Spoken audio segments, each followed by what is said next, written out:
ஸ்ரீ அபிராமி கல்வி நிறுவனத்தின் 12வது பட்டமளிப்பு விழா வெகு விமர்சையாக நடைபெற்றது. கோவை ஸ்ரீ அபிராமி கல்வி நிறுவனத்தின் 12வது பட்டமளிப்பு விழா ஈச்சனாரி பகுதியில் உள்ள தனியார் மண்டப அரங்கில் நடைபெற்றது. ஸ்ரீ அபிராமி மருத்துவமனை மற்றும் கல்வி நிறுவனத்தின் தலைவர் டாக்டர் பெரியசாமி தலைமையில் நடைபெற்ற விழாவில் இயக்குனர் டாக்டர் குந்தவி தேவி குத்துவிளக்கு ஏற்றி விழாவை துவக்கி வைத்தார். நிகழ்ச்சியில் சிறப்பு விருந்தினராக தமிழ்நாடு டாக்டர் எம்ஜிஆர் மருத்துவ பல்கலைக்கழகத்தின் துணைவேந்தர் டாக்டர் மு. நாராயணசாமி கலந்து கொண்டு தேர்ச்சி பெற்ற சுமார் 270 மாணவ மாணவியர்களுக்கு இளங்கலை பட்டங்களை வழங்கினார்.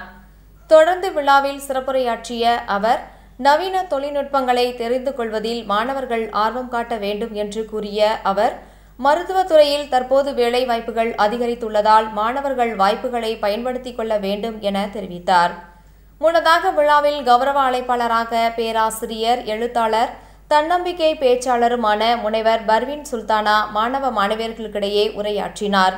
அப்போது பேசிய அவர், மாணவர்கள் கற்கும் கல்வி சமுதாயத்திற்கு பயனுள்ளதாக அடுத்த தலைமுறைக்கு உதவியாக இருக்க வேண்டும் என கேட்டுக்கொண்ட அவர், மருத்துவத்தில் மிக முக்கிய சேவை பணிகள் தொடர்பான துறைகளை தேர்வு செய்து பட்டம் பெற்ற மாணவர்களுக்கு தமது வாழ்த்துக்களை தெரிவிப்பதாக கூறினார். விழாவில் செவிலியர், மருந்தாளுநர், துணை மருத்துவ அறிவியல் மற்றும் பிசியோதெரபி பாடங்களில் தேர்ச்சி பெற்ற 270 மாணவர்களுக்கு பட்டமளிக்கப்பட்டது. தொடர்ந்து தேர்வில் முதல் மற்றும் 2ஆம் இடம் பெற்ற மாணவர்கள் சிறப்பு பரிசுகள் மற்றும் பதக்கங்கள் வழங்கி கௌரவிக்கப்பட்டனர்.